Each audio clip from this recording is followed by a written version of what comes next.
Baghdad کے حاکم ابراہیم بن اسحاق نے ایک رات خواب میں حضور اکرم صلی اللہ علیہ وسلم کو دیکھا اور حضور صلی اللہ علیہ وسلم نے اس سے فرمایا کہ قاتل کو رہا کر دو۔ یہ سن کر حاکم بغداد کانپتا ہوا اٹھا اور ماتحت عملے سے پوچھا کہ کیا کوئی ایسا مجرم بھی ہے جو قاتل ہو؟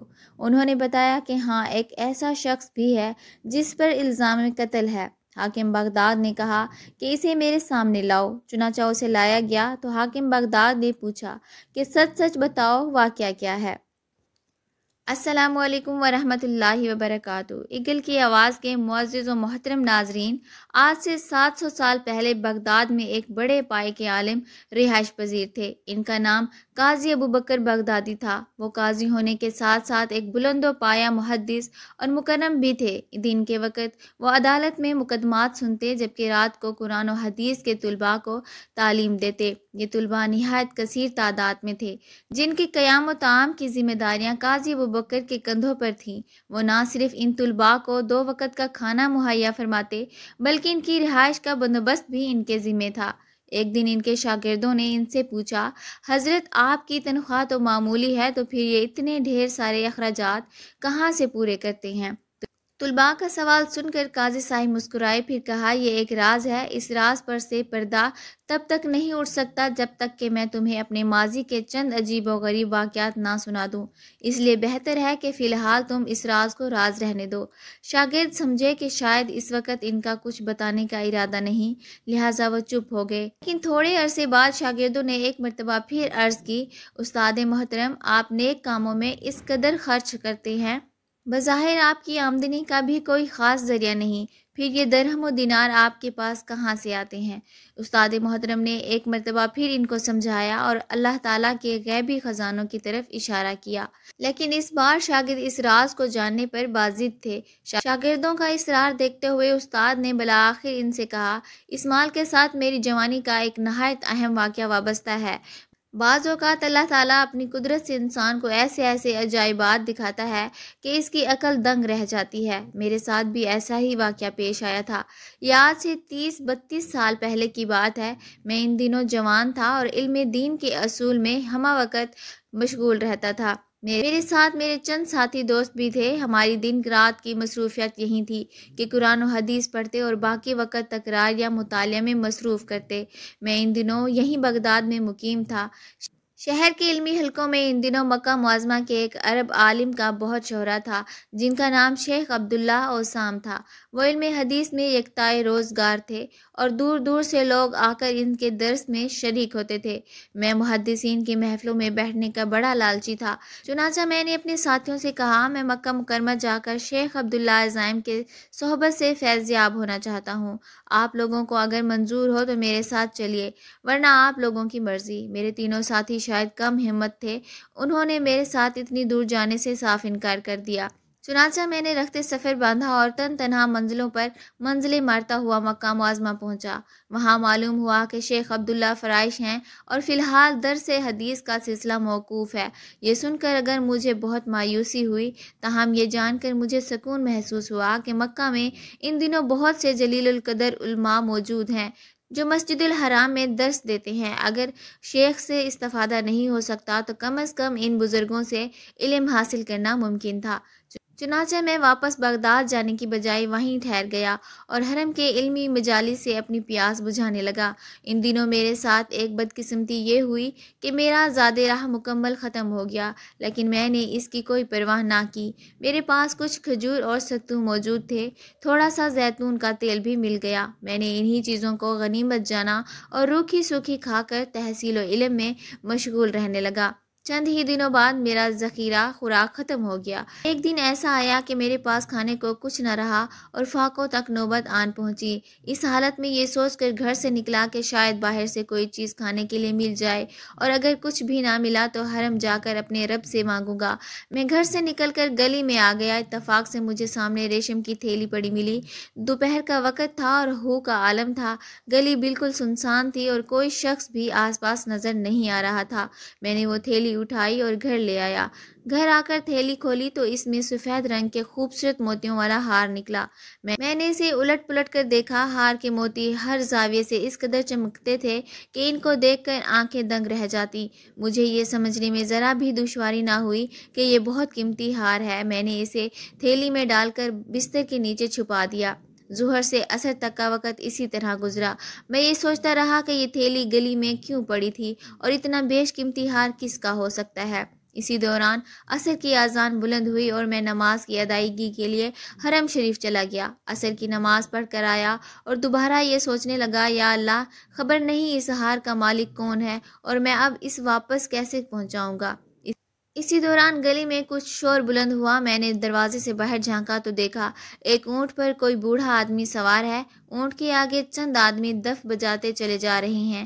وہ بوڑھا تھوڑی تھوڑی دیر بعد اعلان کرتا، مکہ والوں، میری ایک تھیلی گم ہو گئی ہے، اس میں ایک ہار تھا، وہ ہمارا خاندانی میراث ہے، تم سب اللہ کے ہمسائے اور قابل شریف لوگ ہو، جس کو وہ تھیلی ملے برائے مہربانی مجھے واپس کر دے، میں تھیلی واپس کرنے والے کو 500 دینار انعام دوں گا، خدا تم پر رحم کرے۔ مکہ والو، یہ کہہ کر وہ اپنے دائیں ہاتھ کو ہوا میں لہراتا جس میں ایک پھٹے پرانے کپڑے میں دیناروں واضح نظر آ رہے تھے۔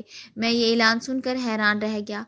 دل میں سوچا شاید یہی بوڑھا اس تھیلی کا حقیقی مالک ہے، مجھے ضرور یہ ہار اس تک پہنچانا چاہیے۔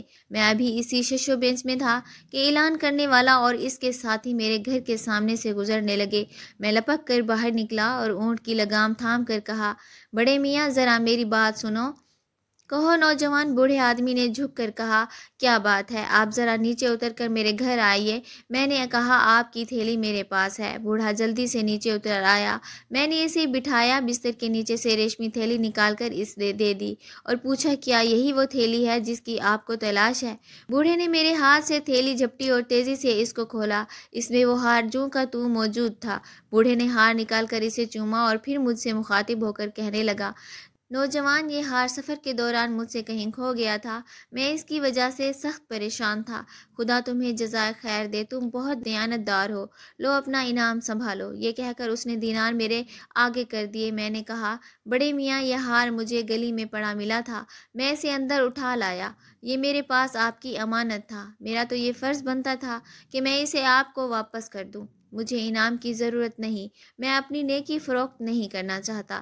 میری بات کا بوڑھے پر کوئی اثر نہ ہوا۔ وہ بدستور اس پر بازید رہا کہ میں دینار قبول کر لوں۔ اس نے بہت اصرار کیا لیکن ادھر میں بھی اپنی بات پر جمع رہا۔ آخر وہ بوڑھا نہ مانا اور دینار میرے پاس چھوڑ کر چلا گیا۔ میرے پاس کچھ نہ تھا اور میں بھوکا بھی تھا، لہٰذا میں نے چاروں ناچار ان دیناروں سے اپنی غذا کا بندوبست کیا اور مکان کے مالک کو کرایہ بھی ادا کیا۔ اسی دوران شیخ عبداللہ اعظم نے حرم شریف میں دوبارہ درس حدیث کا سلسلہ شروع کر دیا۔ میں نے موقع غنیمت جانا اور شیخ کے خدمت میں حاضر ہونے لگا۔ میں کافی عرصے تک تحصیل و علم میں مشغول رہا اور اسی دوران مالی ضرورتوں کے لیے وہی دینار میری کفالت کرتے رہے۔ آخر کار وہ دن بھی آ گیا جب میں نے جو کچھ سیکھنا تھا وہ سیکھ لیا اور واپس بغداد جانے کے لیے جدہ کی بندرگاہ پر پہنچا۔ وہاں سے میں نے بحری سفر شروع کیا۔ کشتی کا ملحہ اناڑی تھا، ہم سب اتنے ڈر سہمے بیٹھے تھے کہ کوئی کسی سے بات نہ کرتا۔ تھوڑی ہی دیر بعد اندھیرا چھا گیا اور بارش ہونے لگی۔ ملحہ موسم کی شدت پر لعنت کرنے لگا۔ اسی دوران کشتی ہچکولے لینے لگی اور آخر کار ٹوٹ گئی۔ اسی وقت ہم جس مصیبت سے دوچار تھے اس کا اندازہ لگانا خاصا مشکل تھا۔ آسمان پر بجلی کڑک رہی تھی اور نیچے سمندر کی طوفانی لہروں کا شور، اور ایسے میں خوف زدہ مسافروں کی چیخ و پکار جاری تھی۔ میں اس سارے وقت میں آنکھیں بند کیے کشتی کے ایک تختے سے چمٹا رہا۔ سارا دن وہ تختہ سمندر میں تیرتا رہا۔ مجھے یہ بھی معلوم نہ تھا کہ میں کس طرف جا رہا ہوں اور باقی مسافروں کا کیا بنا۔ آخر کار خدا خدا کر کے وہ تختہ ایک جزیرے کے ساحل سے جا لگا۔ میں ساحل کی ریت پر جا لیٹا۔ جب ذرا حالت سنبھلی تو اٹھ کر آگے بڑھا اور جنگلی پھولوں سے اپنی بھوک مٹائی۔ جب حواس بحال ہو گئے تو دیکھا کہ جزیرے کے وسط میں ایک مسجد ہے اور کچھ دور آبادی بھی ہے۔ میں مسجد میں چلا گیا، وہاں قرآن پاک کے کچھ اوراق تھے، میں انہیں پڑھنے لگا۔ مجھے قرآن پاک پڑھتا دیکھ کر آبادی میں سے کچھ مرد اور عورتیں میرے پاس آئے، کہنے لگے، اے شیخ، کیا آپ عالم ہیں؟ میں ایک طالب علم ہوں، میں نے عاجزی سے کہا۔ وہ کہنے لگے، اے شیخ، ہم مسلمان ہیں لیکن قرآن پڑھنا نہیں جانتے، آپ مہربانی فرما کر ہمیں تلاوت سکھا دیں۔ اور اگر ہو سکے تو کچھ لکھنے پڑھنے کی بھی مشق کروا دے۔ چنانچہ میں نے پیشکش قبول کر لی اور ان کے بچوں کو قرآن و کتابت سکھانے لگا۔ اس کے بدلے مجھے صبح اور شام کھانا مل جاتا۔ رفتہ رفتہ وہ لوگ مجھ سے بہت مانوس ہو گئے۔ وہ میری قدر کرتے اور بڑے ادب سے مجھے استاد کہہ کر پکارتے۔ میری زندگی کے دن یوں ہی گزرتے رہے۔ مجھے یہ بھی معلوم نہ تھا کہ میں کہاں ہوں اور کن لوگوں کے درمیان ہوں۔ ایک دن ان کے بزرگ میرے پاس آئے اور بولے، یا شیخ، یہاں ایک یتیم بچی ہے، خاصی مالدار ہے، آپ شریف النفس ہیں اور تنہا بھی ہیں۔ ہم چاہتے ہیں آپ اس بچی سے نکاح کر لیں، اس طرح آپ کی گزر بسر آسان ہو سکے گی۔ میں نے انکار کر دیا، لیکن وہ لوگ مسلسل اصرار کرتے رہے اور مجھے اتنا مجبور کر دیا کہ آخرکار میں ان لوگوں کی بات مان لی۔ چنانچہ میرے نکاح کے انتظامات ہو گئے۔ نکاح کی رات جب میں نے اپنی دلہن کو دیکھا تو اس کے گلے میں وہی ہار تھا جو میں نے مکہ میں اس بوڑھے کو واپس کیا تھا۔ میں ہار دیکھ کر بہت حیران ہوا اور گھر سے باہر آ کر لوگوں کو سارا ماجرا سنایا۔ میری بات سن کر لوگوں نے زور زور سے نعرہ لگایا کہ ان کی آواز پورے جزیرے میں گونج گئی۔ میں حیران تھا، بلکہ اس بات سے مجھے مزید حیرت ہوئی کہ یہ لوگ نعرہ کیوں لگا رہے ہیں۔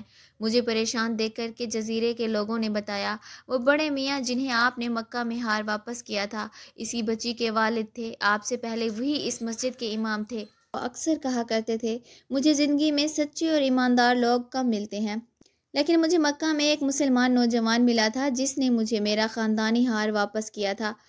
یا اللہ، یا اللہ، میں تجھ سے دعا کرتا ہوں کہ مجھے اسے دوبارہ ملا دے تاکہ اپنی بیٹی کا نکاح اس سے کر دوں۔ اور اب ایسا بھی ہو گیا۔ ہم سب قدرت کے اس اتفاق پر حیران ہیں اور اسی خوشی میں ہم نے اللہ اکبر کا نعرہ لگایا ہے۔ ان کی بات سن کر مجھے بہت خوشی ہوئی اور میں نے اللہ کا شکر ادا کیا۔ میں پھر اپنی بیوی کے ساتھ مدت تک اس جزیرے میں رہا اور بہت خوشگوار زندگی گزاری۔ بعد ازاں جب میری بیوی کا انتقال ہو گیا تو میں پھر تنہا ہو گیا اور کچھ عرصہ تک میں اسی جزیرے میں رہا۔ پھر ان لوگوں سے اجازت لے کر بغداد واپس آ گیا۔ وہ ہار ابھی تک میرے پاس تھا۔ جزیرے والوں نے باخوشی اسے مجھے اپنے ساتھ لے جانے کی اجازت دے دی۔ بغداد آ کر وہ ہار ایک تاجر کو پسند آ گیا۔ اس نے کئی لاکھ دینار میں وہ ہار مجھ سے خرید لیا۔ میں نے دینار اپنے پاس سنبھال رکھے ہیں، انہیں سے میں تم لوگوں کے اخراجات پورا کرتا ہوں، چنانچہ میں اسے نیکی کے کاموں میں خرچ کرتا ہوں، اس وجہ سے برکت ہی برکت ہے۔ یہ داستان بیان کرنے کے بعد شیخ ابو بکر بغدادی خاموش ہو گئے اور اللہ کی بڑائی بیان کرنے لگے۔ شاگرد بھی یہ جان کر مطمئن ہو گئے کہ ان کے استاد کو رب کائنات کی طرف سے دولت عطا ہوئی ہے۔ بغداد کے حاکم ابراہیم بن اسحاق نے ایک رات خواب میں حضور اکرم صلی اللہ علیہ وسلم کو دیکھا اور حضور صلی اللہ علیہ وسلم نے اس سے فرمایا کہ قاتل کو رہا کر دو۔ یہ سن کر حاکم بغداد کانپتا ہوا اٹھا اور ماتحت عملے سے پوچھا کہ کیا کوئی ایسا مجرم بھی ہے جو قاتل ہو؟ انہوں نے بتایا کہ ہاں، ایک ایسا شخص بھی ہے جس پر الزام قتل ہے۔ حاکم بغداد نے کہا کہ اسے میرے سامنے لاؤ۔ چنانچہ اسے لایا گیا تو حاکم بغداد نے پوچھا کہ سچ سچ بتاؤ، واقعہ کیا ہے؟ اس نے کہا، سچ کہوں گا، جھوٹ ہرگز نہ بولوں گا۔ بات یہ ہوئی ہے کہ ہم چند آدمی مل کر عیش و بد معاشی کیا کرتے تھے۔ ایک بوڑھی عورت کو ہم نے رکھا تھا جو ہر رات کسی بہانے سے کوئی نہ کوئی عورت لے آتی تھی۔ ایک رات وہ ایک ایسی عورت کو لائی جس نے میری دنیا میں انقلاب برپا کر دیا۔ بات یہ ہوئی کہ جب وہ عورت میرے سامنے آئی، چیخ مار کر بے ہوش ہو کر گر گئی۔ میں نے اسے اٹھا کر ایک دوسرے کمرے میں لا کر ہوش میں لانے کی کوشش کی اور جب وہ ہوش میں آ گئی تو اسے چیخنے پر اور بے ہوش ہونے کی وجہ پوچھی۔ وہ بولی، اے نوجوان، میرے حق میں اللہ سے ڈر۔ پھر کہتی ہوں، اللہ سے ڈر؟ یہ بڑھیا بہانے ہی بہانے سے مجھے اس جگہ پر لے آئی ہے۔